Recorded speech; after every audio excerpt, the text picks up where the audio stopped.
Assalamualaikum warahmatullahi wabarakatuh. Najwa Shihab pernah berkata bahwasanya hidup yang tidak dipertaruhkan tidak akan dimenangkan. Maka dari itu, kami kelompok 2 di sini akan berjuang bersama-sama untuk memberikan presentasi terbaik kami. Sebelumnya, perkenalkan, saya Nadindira Rahmadana dengan NIM 240120050 Program Studi Pendidikan Biologi. Dengan hal ini, saya dan teman-teman akan menjelaskan apa sih mangrove itu. Nah, maka dari itu, mari kita simak bersama-sama. Pada materi mangrove ini meliputi beberapa pembahasan dari definisi, manfaat, peranan teknologi, dampak dalam pengelolaan, kebijakan dalam pemerintah, dan keterlibatan masyarakat dalam pengelolaan, serta yang terakhir contoh dari hutan mangrove. Baik, langsung saja kita bahas satu persatu.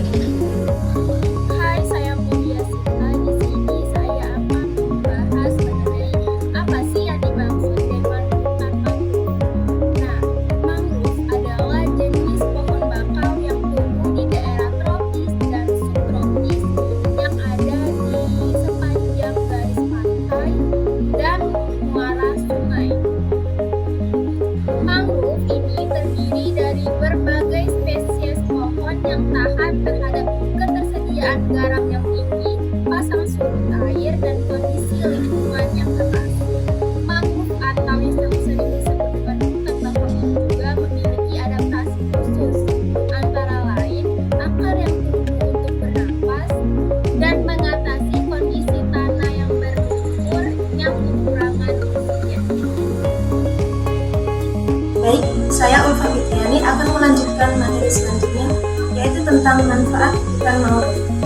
Yang pertama ada akar bakau yang kuat membantu menyatukan tanah dan pasir, mencegah erosi pantai yang disebabkan oleh gelombang dan arus laut. Selanjutnya yang kedua, badai, tsunami, dan banjir secara alami dilindungi oleh hutan bakau dengan mengurangi kekuatan gelombang sebelum mencapai daratan. Dan yang ketiga, hutan bakau merupakan habitat penting bagi berbagai jenis ikan, kepiting, dan udang yang menyediakan tempat peminjahan dan pemeliharaan. Itulah beberapa manfaat dari hutan mangrove, ekosistem hutan mangrove. Perkenalkan, nama saya Reva Francisca. Saya akan melanjutkan materi mengenai peran teknologi dalam pengelolaan. Teknologi memainkan peran penting dalam pengelolaan sumber daya alam. Lalu, kenapa teknologi itu memainkan peran penting di sini?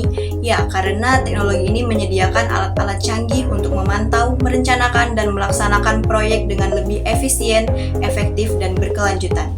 Dengan adanya inovasi teknologi, ini dapat mengumpulkan dan menganalisis data lingkungan yang akurat sehingga memungkinkan kita untuk menemukan lokasi terbaik untuk penanaman mangrove dan mengoptimalkan pengelolaan sumber daya alam. Di sini saya Anissa Zianur Hayati akan menjelaskan materi tentang dampak pengelolaan hutan mangrove. Jadi penggantian hutan bakau di ekosistem pesisir ini dapat membantu memulihkan keseimbangan lingkungan dan juga habitat berbagai spesies seperti flora dan juga fauna.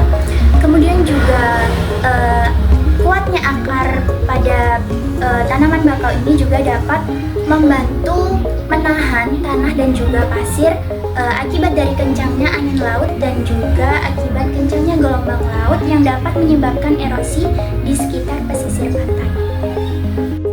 Saya Jadi Destrianti sebagai pematis lainnya. Di sini saya akan sedikit menjelaskan tentang kebijakan dan juga dukungan pemerintah. Keberhasilan reboisasi hutan mangrove sangat ditentukan oleh kebijakan dan juga dukungan dari pemerintah. Kenapa sih harus pemerintah? Karena pemerintah dapat memberikan kerangka hukum dan juga peraturan yang mendukung konservasi dan rehabilitasi mangrove, seperti penetapan kawasan lindung pesisir, pengaturan penggunaan lahan, dan juga penertiban izin dan memfasilitasi kegiatan reboisasi. Selain itu juga, pemerintah dapat memberikan dukungan finansialis dan juga teknis. Perkenalkan, nama saya Nandari Putri. Baiklah, saya akan melanjutkan materi yaitu keterlibatan masyarakat dalam pengelolaan. Nah, Keterlibatan masyarakat dalam reboisasi mangrove sangat penting untuk memastikan keberhasilan dan berkelanjutan program tersebut. Masyarakat lokal sebagai pihak yang paling dekat dengan ekosistem pesisir memiliki pengetahuan dan pengalaman yang berharga tentang kondisi lingkungan setempat. Partisipasi aktif dalam penanaman, penggunaan teknologi lokal, pemetaan lapangan. Baiklah, itu saja yang dapat saya sampaikan. Terima kasih. Wassalamualaikum warahmatullahi wabarakatuh.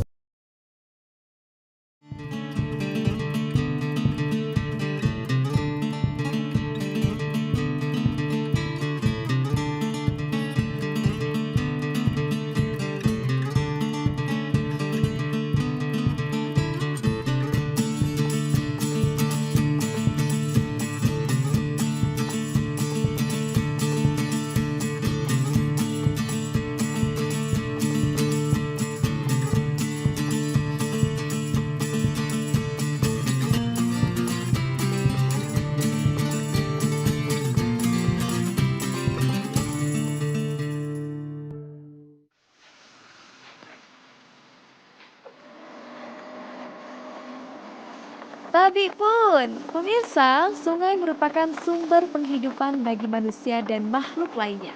Potensi yang ada di sungai memiliki manfaat yang sangat penting untuk pemenuhan kebutuhan sehari-hari. Nah, episode kali ini saya dan kru Amazing akan berkunjung ke Kampung Sungai Burung, Kabupaten Tulang Bawang. Tepatnya di Kecamatan Dente Teladas. Di sana terdapat sungai yang disebut dengan Sungai Burung. Saya pun belum tahu nih, kenapa namanya disebut dengan Sungai Burung. Apa di sana banyak burung? Untuk menuju ke sana membutuhkan waktu perjalanan kurang lebih 4 jam dari Kota Bandar Lampung. Dan sepanjang perjalanan, kita disuguhkan dengan keindahan dan hijaunya hutan mangrove.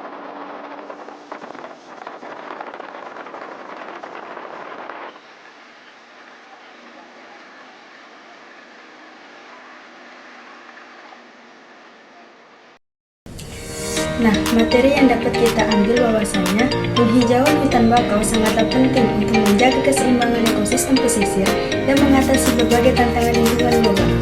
Upaya-upaya ini tidak hanya dapat memperbaiki ekosistem yang rusak, namun juga memberikan manfaat ekonomi dan sosial kepada masyarakat lokal.